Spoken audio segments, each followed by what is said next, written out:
ତୁଣ୍ଡେ ବାଜେ ନାହିଁ ବାଳତୁଣ୍ଡ ଲାଳ ଅଧିକ ତା ଜୀବନ ବଞ୍ଚିଥିବ ଯେତେ କାଳ।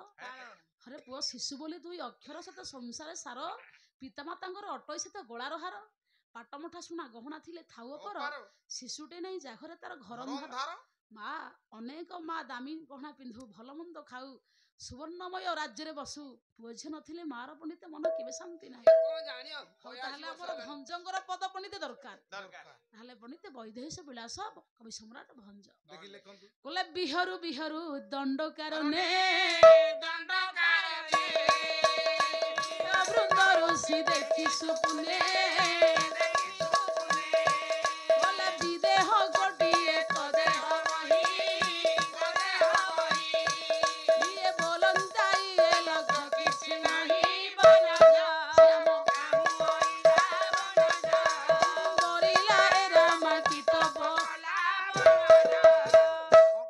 ଯେତେବେଳେ ପଣ୍ଡିତେ ଭଗବାନ ରାମ ମା ଜାନକୀ ଆଉ ଲକ୍ଷ୍ମଣ ବନବାସ ଯାତ୍ରା କରୁଥିଲେ ଦଣ୍ଡକାରଣ୍ୟ ଗୋଟିଏ ବନସ୍ଥ ସେଇଠି ପହଞ୍ଚିଲେ। ବୃନ୍ଦ ବୃନ୍ଦ ମେଞ୍ଚା ମେଞ୍ଚା ଋଷିଙ୍କ ଦୃଷ୍ଟି ପଡିଲା ଭଗବାନ ରାମଙ୍କ ରୂପରେ। ଏମିତି ରୂପ ଭଗବାନଙ୍କର ଥିଲା ଯେ ବିଦେହ କୋଟି ଏକ ଦେହ କୋଟି କୋଟି କନ୍ଦର୍ପର ଶଶିକଳା ଏକତ୍ରିତ କଲେ 84 ନିର୍ଗତ ହବ।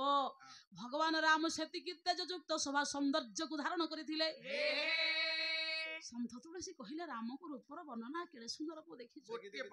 କହିଲେ କାମ କୋଟି ଛବି ଶ୍ୟାମ ଶରୀରା ନୀଳକଞ୍ଜ ବାରିଦ ଗମ୍ଭୀରା ଅରୁଣ ଚରଣ ପଙ୍କଜ ନଖ ଜ୍ୟୋତି ଇଏ କମଳ ଜହ୍ନି ବୈଠେ ଜନୁମତି। କୋଟି କୋଟି କନ୍ଦର୍ପ ରୂପକୁ ଏକତ୍ରିତ କଲେ ଯୋଉ ସଭା ଆସିବ ସେଇ ସଭାକୁ ଧରିଛନ୍ତି ଭଗବାନ ଯୋଗେଶ୍ୱର ରାମ ରୂପ।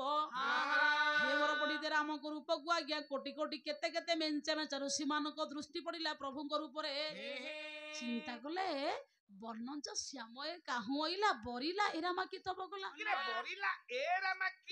ଯୋଉ ଘନ ଶ୍ୟାମ ଆସୁଛନ୍ତି ବନସ୍ତରେ ଚାଲି ଚାଲି ଆଙ୍କ ପାଖରେ ଯୋଉ ରାମ ମାନେ ରମଣୀ ଅଛି କିଭଳି ଅପୂର୍ବ ନାରୀ କି ତପସ୍ୟା କରିଥିଲା ଏଭଳି ଅନିନ୍ଦ୍ୟ କୁମାରକୁ ପାଇଲା ସ୍ୱାମୀ ରୂପରେ। ଆହା କେଡେ ସୁନ୍ଦର ପୁରୁଷ କୋଦଣ୍ଡକୁ ଧରି ଆସୁଛି। ଆହା ଏ ସୁନ୍ଦରୀ ନାରୀ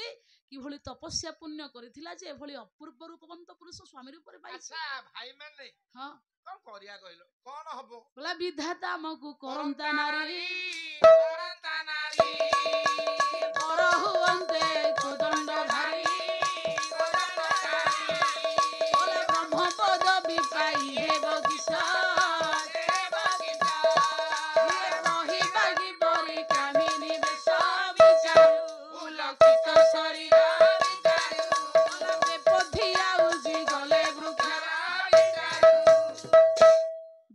ଆମକୁ ନାରୀ କରନ୍ତାନି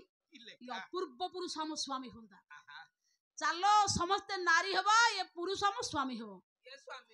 ନାରୀ ଭାବକୁ ସ୍ଥାନ ଦେଲେ ଅନ୍ତରାତ୍ମାରେ ପଣ୍ଡିତେ ଭଗବାନଙ୍କୁ ସ୍ୱାମୀ କରିବା ପାଇଁ ନିଷ୍ପତ୍ତି ନେଲେ। କଣ ଲାଭ ଏ ବ୍ରହ୍ମଚାରୀ ରୂପ ହେଇକି ଚାଲ ବହିବା କିପରି କାମିନୀ ବେଶ ଚାଲ ସମସ୍ତେ ନାରୀ ହବା। ଆଚ୍ଛା ନାରୀ କେମିତି ହେବା କହିଲୁ ବୃକ୍ଷକୁ ଜାବୁଡିକି ଧରିକି ଆଉଜିକି ମନେ ମନେ ପଣ୍ଡିତେ ନାରୀ ହେବା ପାଇଁ ଭଗବାନଙ୍କୁ ସ୍ୱାମୀ ରୂପରେ ପାଇବା ପାଇଁ ନିଷ୍ପତ୍ତି ନେଲେ। ସାବଧାନ ଯେତେବେଳେ ନିଜକୁ ନାରୀ କରିଦେବେ ସେତେବେଳେ ଭଗବାନଙ୍କୁ ପାଇଯିବେ। ଆଜ୍ଞା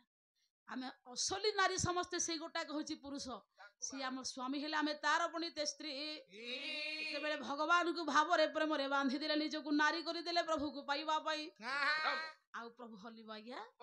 ଭଞ୍ଜ କହିଲେ ଋଷି ମାନଙ୍କର ମାନସିକତା ବିଭ୍ରମ ଘଟିଲା। ବୋଲା ବିଭ୍ରମ ଉପୁଜି ଗଲା ମାନସ ସଖାଙ୍କୁ ସଖିଏ ରହିବା ତୁମେ କି ଉରରେ ରଖି ପକ୍ଷରୁ ହେଲା ଭାବରେ ସୁଖୀ ବିଭିନ୍ନ କୁସୁମ ମନ ତାଙ୍କର ବିଭ୍ରମ ହେଲା। ପରସ୍ପର ଉପରୁ ପଣ୍ଡିତେ ଯେ ସଖା ଡକଡକି ହଉଥିଲେ ହଠାତ୍ ନାରୀ ଭାବକୁ ସ୍ଥାନ ଦେଇ ଅନ୍ତରାତ୍ମାରେ ସଖୀ ଡକାଡକି ହେଲେ। ହ୍ୟାଲୋ ସଖୀ ଏ ସଖୀ ଗୋଟେ କାମ କରିବା କଣ କରିବା ବୃକ୍ଷର ବକଳକୁ ଶାଢୀ କରି ପିନ୍ଧିବା ଆମ ଲାଉ ତୁମ୍ବାକୁ ଉରଦ ତିଆରି କରିଦବା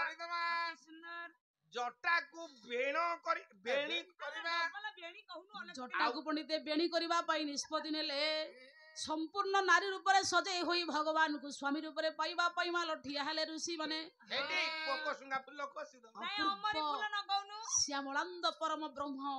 परमात्मा आज्ञा से परमात्मा जोगेश्वर राम से दिन निजे से दिन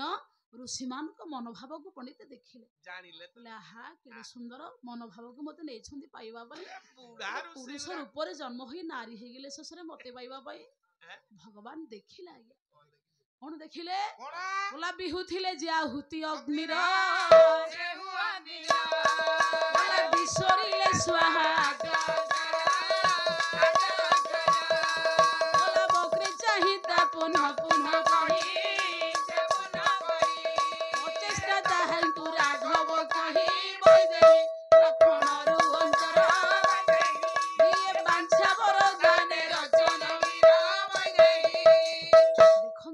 भावर प्रेमर मूल्य केते गरियसी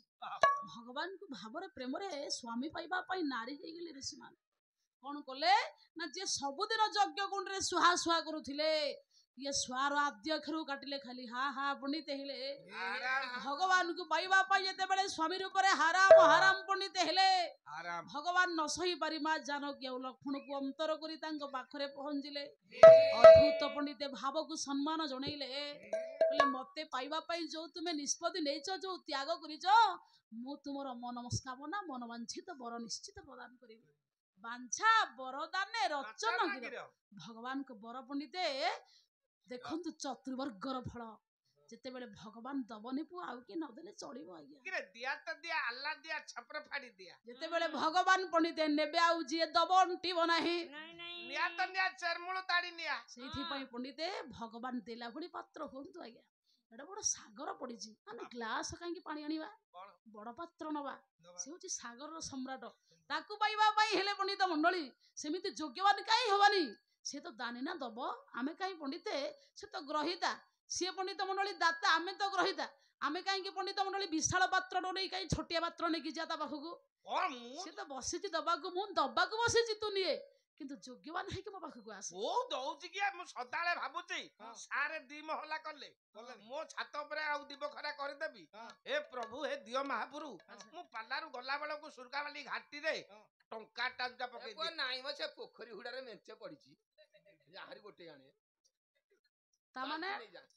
भगवान को मागिले कोन दे देबे किछ देबे भगवान को मागी के पाइजे आके देखिले भगवान को सेति की योग्यता नथिले से उपयुक्त पात्र देखि की दबो भगवान को मागिले पुनिते किछ मिलिबो नाही विश्वगुरु बाबा बाइया कहिले संसार गोटी की गढिची से खेलिबा बाई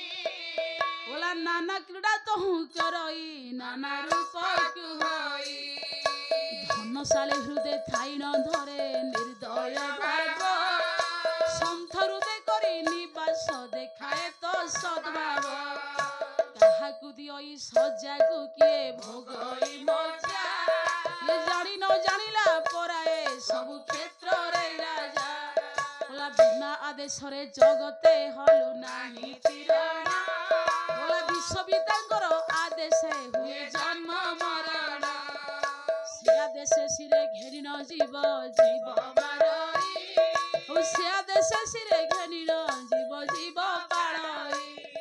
से आदेश सिरे घेरी न भोखु शांति प्राणी को ये तरु तृण काष्ठ पाषाण जत्न देखता लागिना लागिला पराए थाए सब करमे देखा देउ थाए अदेखा पुणी हुई क्रमे ये करी कराई बाचार एकमात्र करम ताहे बिना जगते किछि नाही कियाना ये कुम्भीर रूप रे धइला जळे गज मूर्ति सुदर्शन रूपे नासिला नक्र गळा चुकाटी ता इच्छा जगत चलिबो ना ता इच्छा परे कि नष्ट रहबो सेथि में ताको मागिले किछि मिलिबोनी आज्ञा योग्यवान होंतु से आपे आपे दे दबो भगवान पंडित देले ऋषि मानकु योग्यता कोन थिला भगवान को समस्त को देखि देबे सेति की योग्यता न हले प्रभु को देखा देबेनी कि प्रभु को देखिबोनी आज्ञा ना ऋषि मानकर कोन योग्यता थिला जे भगवान को देखिले पुडी प्रभु ताको वर देई देले संत तुलसी कहिले भगवान को पाइबा को तीनटा नियम दरकार कोन देखि कोले ब्रह्मचर्य व्रत संयम नामा धीरज धर्म ज्ञान विज्ञान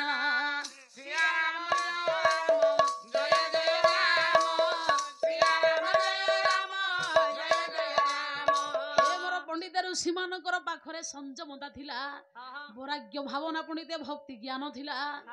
भगवान को पाइबा को तीनटा दरकार आज्ञा गीतारे भगवान व्यास लिखिले असंशय मोहाबाह मन दुर्निग्रहम चलम अभ्यासनु तु कौन्ते वैराग्यण च गृहते श्रद्धा लभते ज्ञानम ततपर